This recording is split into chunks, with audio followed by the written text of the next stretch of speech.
नमस्कार, स्वागत आप सभी का। आप देख रहे हैं 5 की बात। मैं हूं आपके साथ तुषार कौशिक। उत्तर प्रदेश में लव जिहाद पर पूर्ण विराम लगाएंगे सीएम योगी आदित्यनाथ। जौनपुर की धरती से लव जिहादियों को सीएम योगी आदित्यनाथ ने हिदायत दी है। लव जिहाद करने वालों को योगी की चेतावनी है, नहीं सुधरे तो राम नाम सत्य की यात्रा निकलेगी। ये सीएम योगी आदित्यनाथ ने कहा। हम लव जिहाद को सख्ती से रोकेंगे। लव जिहाद पर हम एक कानून बनाएंगे।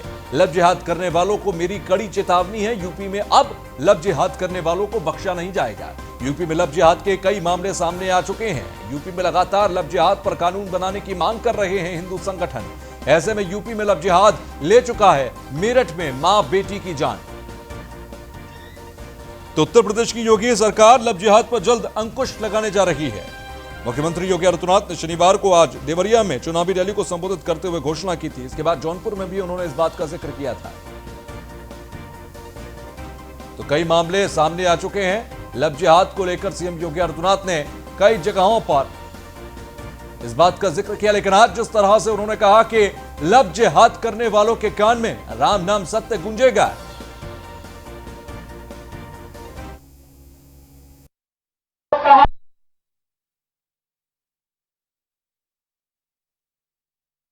वो करके दिखाया है और ये भी कहने के लिए आए हैं।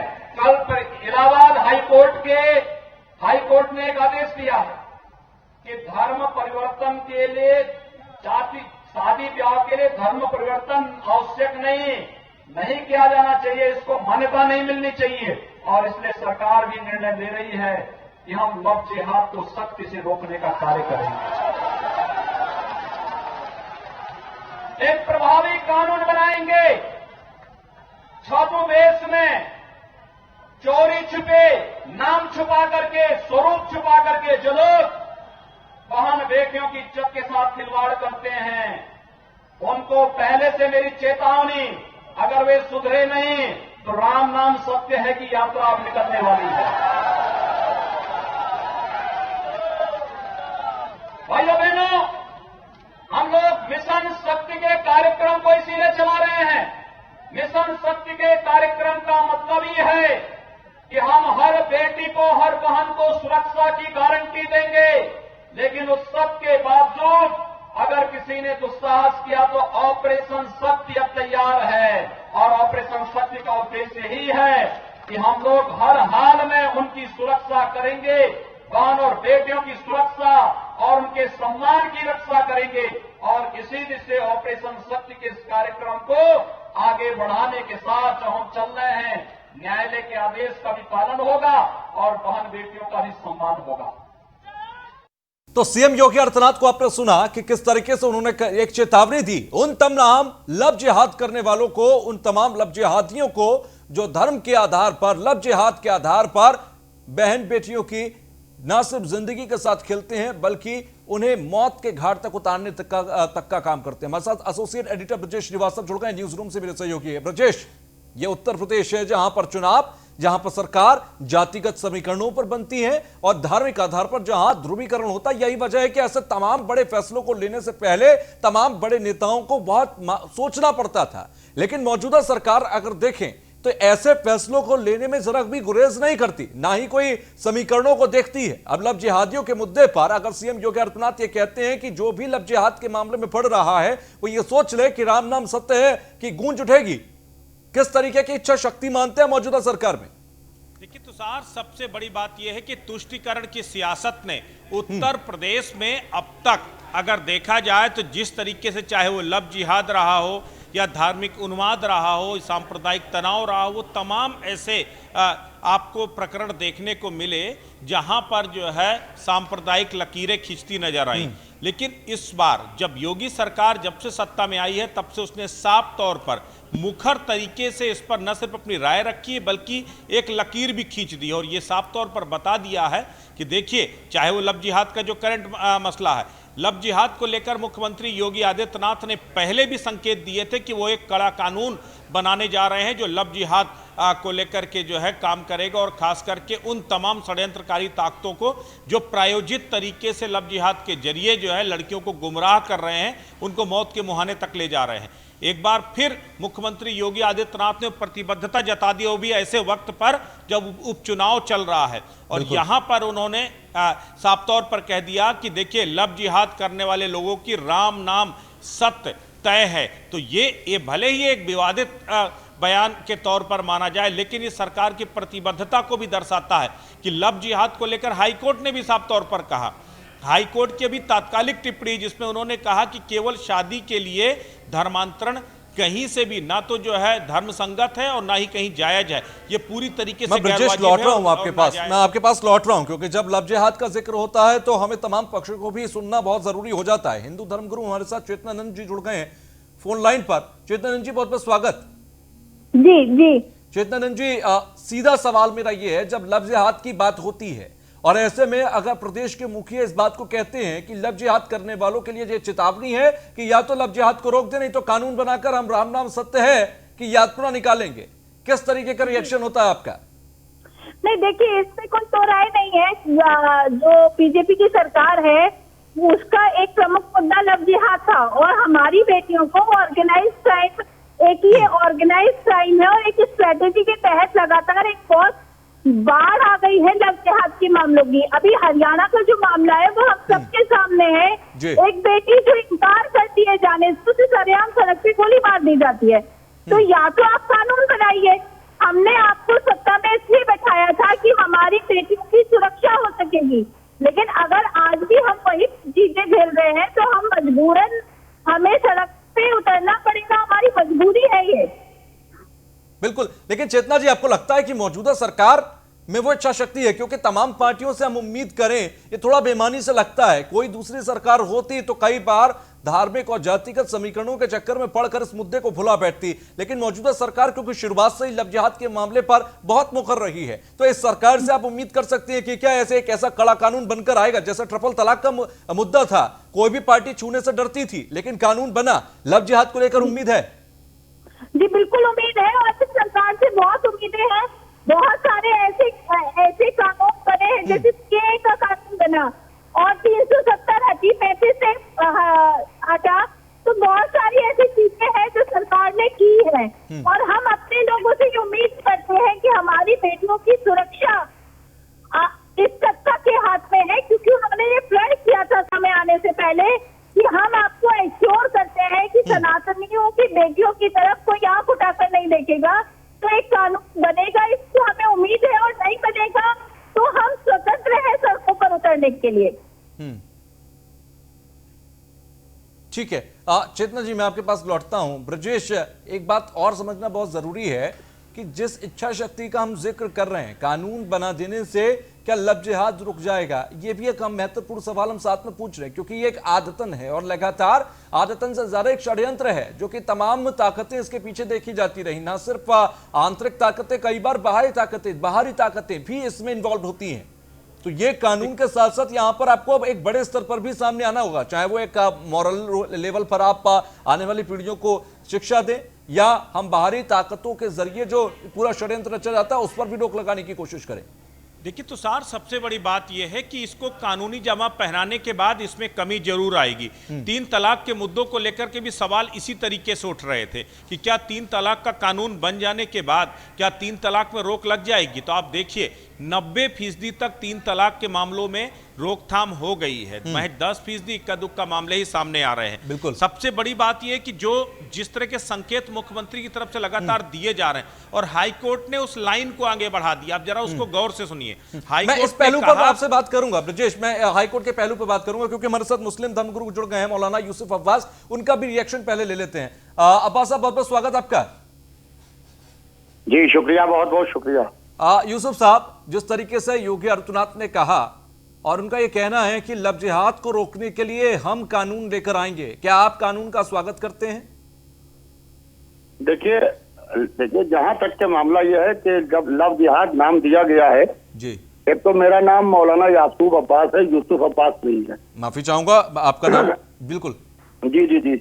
और दूसरे, कानून बनाए अच्छी चीज है, कानून बनाना चाहिए और कानून के ऊपर अमल होना चाहिए। सवाल यह कि लड़का लड़की जब राजी होते हैं तभी शादी होती है, चाहे उसके अंदर लड़की हिंदू हो, लड़का मुसलमान हो, लड़का मुसलमान हिंदू हो, लड़की मुसलमानों, इस तरीके की शादियां बिल्कुल बहुत ज्यादा समाज के अंदर हो रही हैं। मगर इसको कोई भी नाम दे दिया जाए, आज तो जाहिर बात है इसकी होड़ लगी हुई है और कानून बनना चाहिए। मैं मौलाना कानून साहब, बनने के परहेज इस खिलाफ बात से नहीं तो हूं। है ही नहीं कि दो अलग अलग धर्म के लोग शादी करते हैं। परहेज तो इस बात से है कि अपना धर्म छिपाकर शादी की जाए और उसके बाद जबरन दूसरे अपने पार्टनर का धर्म बदलवाने की कोशिश की जाए। ये जब नहीं, जिहाद वो गलत है, वो गलत है। उसका तो हम लोगों ने पूरी तरीके से अपोज करते हैं, उसको हम लोग पूरी तरीके से विरोध करते हैं। लेकिन ऐसे और मामले देखिए, सामने जहां तक क्यों आ अभी रहे हैं? 3 तलाक की बात, 3 मौलाना तलाक साहब, की ऐसे बात मैं मामले सुन रहा सामने था। क्यों आ रहे हैं? क्या 3 तालीम तलाक में के कोई मामले को खोट है? आलिया शिया मसला बोर्ड ने सबसे पहले उठाया। मौलाना और हम साहब, लोगों ने ऐसे पूरा मामले समर्थन सामने किया क्यों आ भारत रहे हैं? क्या सरकार का। तालीम में कोई खोट है या कहीं पर कोई षड्यंत्र बड़ी ताकतें रच रही हैं?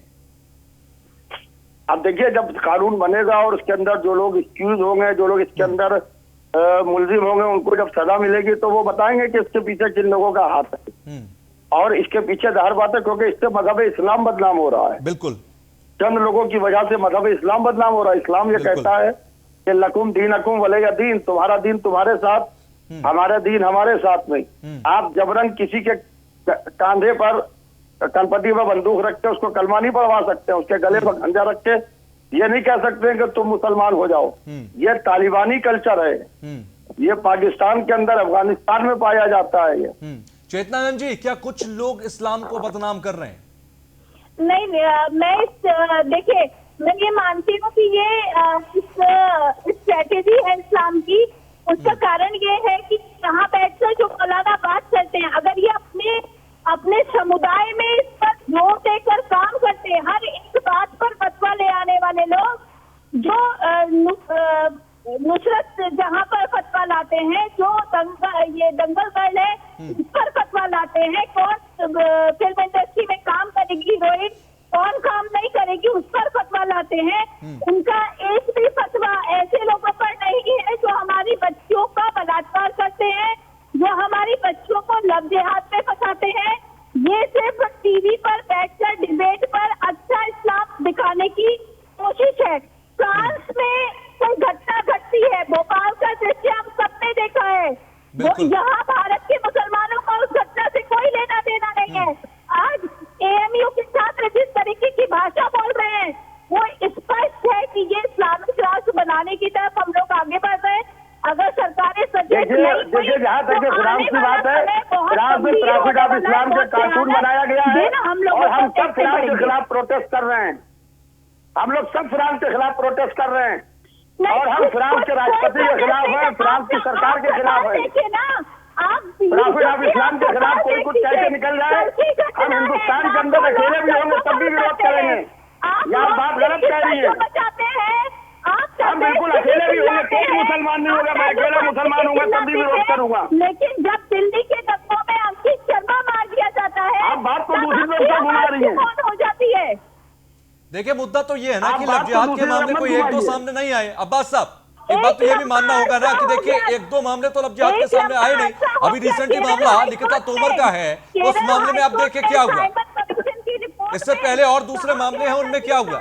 सब जगह स्थिति एक सी है कि पहले अपना धर्म छिपाइए, उसके बाद आप प्रेम जाल में फंसाइए, और अगर लड़की मानती है तो उसे शादी करिए, और उसके बाद उससे धर्म परिवर्तन का जोर जबरदस्ती कीजिए, और नहीं मानती तो उसे बीच सड़क पर गोली मार दीजिए। उसके खिलाफ कानून बने। देखिए, उसके खिलाफ कानून बनना चाहिए। नहीं, लेकिन हो क्यों रहा है? कानून तो बनेगा, देखिए, कानून तो बनेगा और अपराधी को बुरी से बुरी सजा भी मिलेगी, कड़ी से कड़ी सजा भी मिलेगी। उसको तो आपको भी मानना होगा, मुझे भी मानना होगा, वो देश का कानून होगा, हमारे देश का कानून होगा। लेकिन ये क्या तालीम में कमी है? मेरा सवाल ये है, क्योंकि एक मामला आता, मैं किसी व्यक्ति विशेष की गलती मानता, लेकिन अगर एक समुदाय से बार बार ऐसे लोग अगर सर उठाते हैं तो कहीं ना कहीं आपको लगता है कि भले ही इस्लाम के असली परिभाषा कुछ और हो, लेकिन तालीम देने वाले उस परिभाषा को अपने शब्दों में पढ़ा रहे हैं। मेरा सवाल आपसे ये है, आप मानते हैं इस बात को? जी बिल्कुल। देखिए, जहाँ तक के तालीम की बात है, मैं मानता हूँ तालीम की कमी है, वही लोग हैं और मैं इसको तालीम की कमी मानता हूँ। और लोग जो इस्लाम को अपने हिसाब से स्विच करके पेश कर रहे हैं, यानी कि आप मान रहे हैं कि आज इस्लाम के जो धर्म के ठेकेदार बने बैठे हैं, वो दरअसल इसकी वजह है। आप मान रहे हैं कि इसकी वजह वो धर्म के ठेकेदार, इस्लाम के ठेकेदार बने जो बैठे हैं हिंदुस्तान में, वो मैं तो बाकायदा उनके खिलाफ आवाज उठाता हूँ। हम सबके सामने सब कुछ आंखों के सामने होते हुए भी यदि हम नकार रहे हैं तो उसका अर्थ कर रहे हैं। ठीक है ब्रजेश, आप लगातार सुन रहे हैं अब्बास को भी और चित्तरंजन जी को भी, दोनों को आपने सुना। क्या लगता है, क्या ये जो हम तालीम की बात कर रहे हैं, क्योंकि इस बात से तो मौलाना अब्बास भी तारुफ रखते हैं कि हाँ कहीं ना कहीं तालीम में कमी है और इस्लाम धर्म के ठेकेदार जो हैं वही कट्टरपंथीता सिखा रहे हैं। इस्लाम की करें या अध्यात्म की करें, कोई भी धर्म कभी नहीं सिखाता कि आप जबरन किसी का धर्मांतरण कराइए, अपने धर्म को छिपा करके दूसरे धर्म को जो है आप मानने को मजबूर कीजिए, बिल्कुल कोई नहीं सिखाता। हाईकोर्ट ने भी इसी तरफ इशारा किया कि केवल शादी के लिए धर्मांतरण करवाना ये गैर इस्लामिक है। इस्लाम भी ये नहीं कहता, कुरान की आयतों में भी कहीं पर ये नहीं लिखा हुआ। अगर ऐसा नहीं है तब भला क्यों नहीं पूरा इसकी बाकायदा मजम्मत होती है, बाकायदा क्यों नहीं इस्लामिक जो धर्म गुरु हैं वो निकल के सामने आते हैं और कहते हैं कि जो भी अगर इस तरह के कृत्य करता है तो उसको हम इस्लाम से ही बाहर कर देंगे। क्यों नहीं मुखरता के साथ ये बात की जाती? अगर ये बात मुखरता के साथ आएगी तो कल अगर कोई व्यक्ति ऐसी जुर्रत भी कर रहा है करने की तो वो उससे गुरेज करेगा जो है। तो कहीं ना कहीं इसको लेकर के 2 कदम आगे जाकर के धर्म गुरुओं को जिम्मेदारी निभानी होगी, तभी इस तरह की जो कुरीतियां हैं, तभी इस तरह के जो कुकृत्य हैं उनमें रोकथाम लग पाएगी। अन्यथा इसी तरह सियासी मुद्दा बनता रहेगा, सियासी मसौदा बनता रहेगा और प्रत्यारोप का ये मुद्दा बनकर रह जाएगा। लेकिन कानून की बहुत जरूरत है और सीएम योगी आदित्यनाथ ने आज जो कहा, कहीं ना कहीं सरकार की इच्छा शक्ति ने ये तो बता दिया कि आने वाले समय में लव जिहाद को भी रोका जा सकेगा, जैसे ट्रिपल तलाक पर सर्जिकल स्ट्राइक मोदी सरकार ने किया। बहुत बहुत शुक्रिया मौलाना अब्बास हमसे जुड़ने के लिए, चेतनानंद आपका भी बहुत बहुत शुक्रिया और ब्रजेश आपका भी बहुत बहुत शुक्रिया हमसे जुड़ने के लिए। एक छोटी खबर लखनऊ से, जहां पर सेतु निगम में छोटे अधिकारियों के सामने बड़े अधिकारी मौन हैं। संदीप गुप्ता के पास लखनऊ समेत मुंबई और बड़े शहरों में काम की बड़ी जिम्मेदारी है। प्रोजेक्ट मैनेजर पर डायरेक्टर और एमडी की बात ना सुनने का आरोप लगा है। डायरेक्टर पीके कटियार, एमडी अरविंद श्रीवास्तव की नहीं सुनते प्रोजेक्ट मैनेजर संदीप गुप्ता। संदीप गुप्ता पर हरिद्वार इकाई में 40 करोड़ रुपए की गलत रिपोर्ट पेश करने का आरोप है। सेतु निगम के एमडी अरविंद श्रीवास्तव ने 2 लोगों की एक जांच टीम बनाई। Project manager Sandeep Gupta, JMD Ashish Srivastava को संयुक्त रूप से देनी थी रिपोर्ट। संदीप गुप्ता ने जेएमडी आशीष श्रीवास्तव के खिलाफ ही पेश कर दी रिपोर्ट। लंबे समय से जमे संदीप गुप्ता की ऊंची पहुंच के चलते अधिकारी मौन है। नीलेश हमारे संवाददाता हमारे साथ जुड़ गए हैं लखनऊ से। नीलेश, सेतु निगम में छोटे अधिकारियों के सामने बड़े अधिकारी मौन क्यों हैं?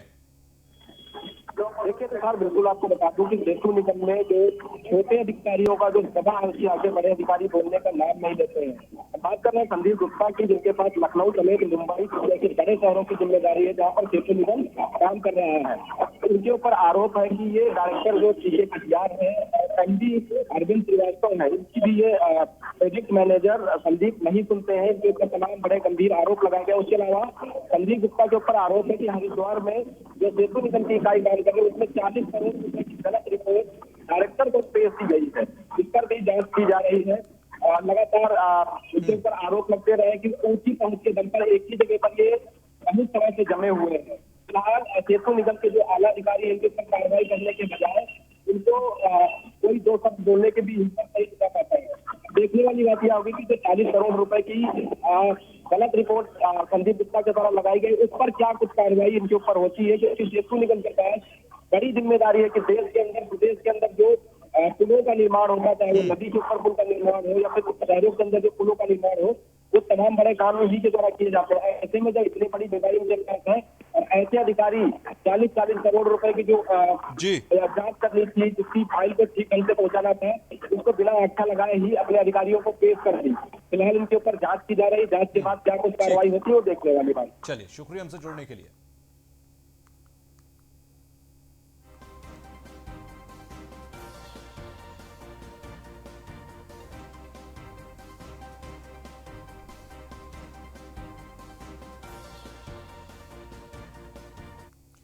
खबर सहारनपुर से, जहां पर जमीन बंटवारे को लेकर 2 पक्षों में मारपीट हुई। मारपीट में एक पक्ष ने दूसरे पक्ष पर गोली चलाई है। तो सहारनपुर का मामला है, जहां पर जमीन बंटवारे को लेकर 2 पक्षों में मारपीट हुई है। मारपीट में एक पक्ष ने दूसरे पक्ष पर गोली चलाई है।